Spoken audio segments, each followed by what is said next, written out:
بسم اللہ الرحمن الرحیم بسم اللہ الرحمن الرحیم الحمد للہ وکفا وسلام علی عبادہ الذین اصطفیٰ اما بعد۔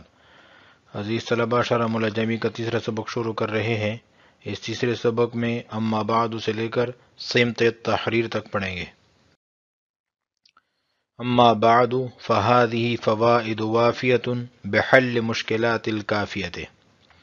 اما یہ مہما پہلے تھا، یہ شرط کے معنی کو متضمن ہے۔ اس کے بعد بعد آیا ہے۔ بعد اور قبل یہ ہمیشہ مضاف ہوتے ہیں اور مضاف الیہ کو چاہتے ہیں۔ قبل و بعد کی تین حالتیں ہیں، ان کا مضاف الیہ دو حال سے خالی نہیں، مذکور ہوگا یا محذوف۔ اگر مذکور ہیں تو معرب، اگر محذوف ہے تو پھر دو حال سے خالی نہیں، محذوف نسیہ منسیہ ہوگا یا محذوف منوی۔ اگر محذوف نسیہ منسیہ ہیں تو اس صورت میں بھی قبل و بعد معرب ہوگا۔ اگر محذوف منوی ہیں تو پھر اس صورت میں قبل و بعد مبنی ہوں گے۔ یہاں پر کتاب میں جو اما بعد آیا ہے، یہاں پر بعد یہ تیسری صورت اس کی بنتی ہے محذوف منوی مبنی علی الضم ہے۔ محذوف نسیہ منسیہ کا مطلب ہے جو نہ ذہن میں ہو، نہ کتاب میں اور نہ کلام میں ہو۔ محذوف منوی جو ذہن میں ہو لیکن کتاب اور کلام میں نہ ہو۔ محذوف نسیہ منسیہ کی مثال جاءنی عمر من قبل ومن بعد۔ محذوف منوی کی مثال للہ الامر من قبل ومن بعد، ای من قبل کل شیء ومن بعد کل شیء۔ اس کے بعد آ رہا ہے فہذہ۔ ہذہ اس میں اشارہ یہ وضع کیا گیا ہے مخصوص مبصر چیزوں کی طرف اشارہ کرنے کے لیے۔ یہاں پر تین چیزیں ہیں، نمبر ایک الفاظ، نمبر دو معانی، نمبر تین نقوش۔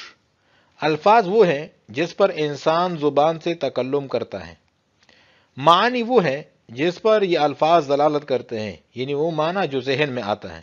مثلا میں کہتا ہوں گلاس، پانی، چاول، فوراً ذہن میں ایک چیز آ جاتی ہے، یہ معنی ہوتا ہے۔ نقوش اس کتاب میں جو تحریر ہے اس کو نقوش کہتے ہیں۔ یہ جو آپ کے سامنے نظر آ رہے ہیں یہ نقوش ہے۔ اشکال ہوتا ہے کہ ہذہ کا مشار الیہ فوائد ہیں اور یہ معانی ہیں، یہ محسوس اور مبصر نہیں، حالانکہ اس میں اشارہ کو محسوس اور مبصر چیزوں کی طرف اشارے کے لیے وضع کیا گیا ہے۔ جواب اس کا یہ ہے کہ ہذہ سے اشارہ ہے ان نقوش کی طرف، اور یہ نقوش محسوس مبصر ہیں، یعنی آنکھوں سے دکھائی دے رہے ہیں۔ پھر اشکال ہوتا ہے کہ ہذہ سے نقوش کی طرف اشارہ کیسے ہو سکتا ہے، کیونکہ ہذہ کا مشار الیہ فوائد ہیں، اور فوائد معانی کا نام ہے، اور قافیہ کے مشکلات معانی سے حل ہوں گی۔ اس کا جواب یہ ہے کہ ہذا سے اشارہ ہے نقوش کی طرف، اور نقوش دلالت کر رہے ہیں الفاظ پر، اور الفاظ معانی پر دلالت کر رہے ہیں۔ تو ہذہ سے جب نقوش کی طرف اشارہ ہو گیا تو گویا ان معانی کی طرف اشارہ بھی ہو گیا، کیونکہ یہ نقوش بالآخر معانی پر دلالت کر رہے ہیں۔ تو یہاں پر ہذہ کا مجازی معنی مراد ہوگا۔ پھر یہاں پر دو صورتیں ہیں کہ مصنف رحمہ اللہ نے پہلے کتاب لکھی ہوگی اور پھر بعد میں خطبہ ملایا ہوگا، اور یا خطبہ پہلے لکھا ہوگا اور بعد میں کتاب لکھی ہوگی۔ اگر مصنف نے پہلے کتاب لکھی ہے اور پھر بعد میں خطبہ ملایا ہے تو اس خطبے کو خطبہ الحاقیہ کہتے ہیں۔ الحاق کا مطلب ہوتا ہے ملانا، یعنی کتاب مکمل کرنے کے بعد خطبہ ملایا گیا۔ دوسری صورت یہ ہے کہ خطبہ پہلے لکھا گیا ہوگا اور کتاب بعد میں لکھی گئی ہوگی۔ مصنف کتاب لکھنے سے پہلے فرما رہے ہیں کہ فہذہ فوائد وافیۃ، یہ کامل درجے کے فائدے ہیں، تو اس کو خطبہ ابتدائیہ کہتے ہیں۔ لیکن اس صورت میں پھر اشکال ہوتا ہے کہ اگر یہ خطبہ الحاقیہ ہے پھر تو آپ کا جواب ہمیں تسلیم ہے، اور اگر خطبہ ابتدائیہ ہے تو پھر ہذہ سے کس کی طرف اشارہ کیا گیا ہے؟ مصنف رحمہ اللہ کی طرف سے یہ جواب دیا جا رہا ہے کہ مصنف بھی کوئی کتاب لکھنے کا ارادہ کرتا ہے تو اجمالی خاکہ اس کے ذہن میں کچھ نہ کچھ ضرور ہوتا ہے۔ تفصیلی کتاب تو بعد میں آتی ہے، تفصیل تو بعد میں آتی ہے، لیکن کچھ نہ کچھ اس کتاب کا خاکہ اس کے ذہن میں موجود ہوتا ہے۔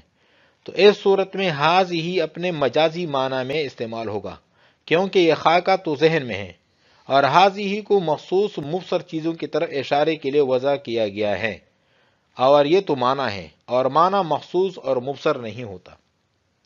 فہذہ فوائد وافیۃ، یہ کامل درجے کے فائدے ہیں، بحل مشکلات الکافیت، کافیہ کے مشکلات حل کرنے میں، یہ بافی کے معنی میں ہے۔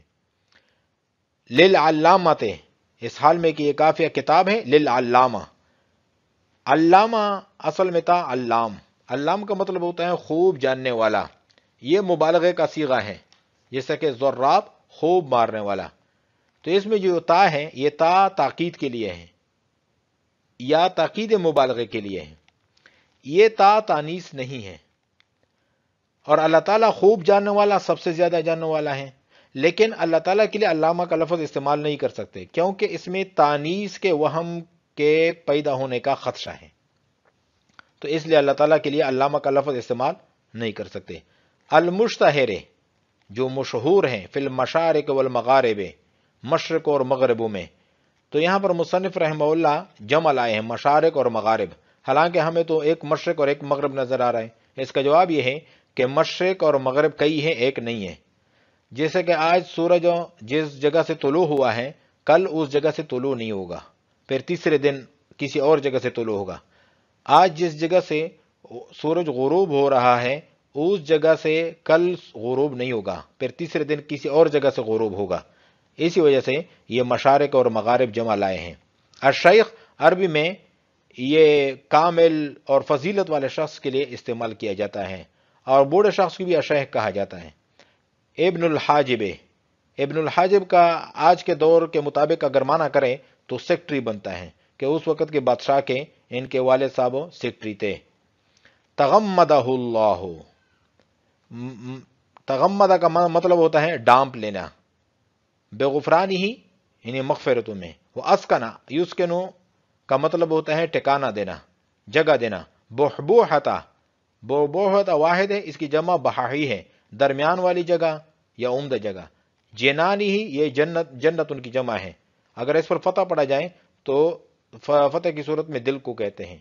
نظمتھا، نظمن کا مطلب ہوتا ہے پیرونا، سلک لڑی، التقریر تقریر، و سمت کا معنی بھی لڑی، التحریر تحریر۔ لیکن یہاں پر اشکال ہوتا ہے کہ سلک تقریر و سمت تحریر، کہ تقریر کی لڑی اور تحریر کی لڑی، حالانکہ تقریر اور تحریر کی لڑی نہیں ہوتی۔ اس کا جواب یہ ہے کہ یہ اضافت لجین الماء کی قبیل سے ہے۔ لجین عربی زبان میں چاندی کو کہتے ہیں، اور ماء پانی کو کہتے ہیں۔ لجین الماء کا مطلب ہوا پانی کی چاندی، اس میں مشبہ بھی کی اضافت ہے مشبہ کی طرف۔ یہ اصل میں تھا الماء کاللجین، یعنی وہ پانی جو چاندی جیسا ہے۔ الماء مشبہ ہے اور لجین مشبہ بھی ہے۔ یہاں بھی اسی طرح ہے، سلک تقریر و سمت تحریر میں بھی اسی طرح ہے۔ التقریر کالسلک، التحریر کالسمت، یعنی میری تقریر لڑی کی طرح ہے اور میری تحریر لڑی کی طرح ہے۔ ملا جامی رحمہ اللہ نے اپنے ان فوائد کو موتیوں کے ہار سے تشبیہ دی ہے، اپنے ان فوائد کو موتیوں کے ہار سے تشبیہ دی ہے۔ اب ترجمے کی طرف آ جائیں۔ اما بعد، حمد و ثنا کے بعد، فہذہ فوائد وافیۃ، یہ کامل درجے کے فائدے ہیں، بحل مشکلات الکافیت، کافیہ کی مشکلات حل کرنے میں، اس حال میں کہ کافیہ کتاب ہے، للعلامۃ، خوب جاننے والے کے، المشتہر، جو مشہور ہے، فی المشارق والمغارب، مشرق اور مغربوں میں۔ الشیخ، جو شیخ ابن الحاجب، تغمدہ اللہ، ڈانپ لے اللہ تعالیٰ ان کو، بغفرانی، اپنے مغفرت میں، وہ اسکنہ ہو، ٹھکانہ دے، بحبوحت جنانی ہی، جنت میں عمدہ جگہ، نظمتھا، میں نے پیرویا ہے، فی سلک تقریر، تقریر کی لڑی میں، و سمت تحریر، تحریر کی لڑی میں۔ آج کے سبق میں ہم نے اما بعد سے لے کر سمت تحریر تک ہم نے پڑھا ہے۔ وعلیکم السلام ورحمۃ اللہ تعالی وبرکاتہ۔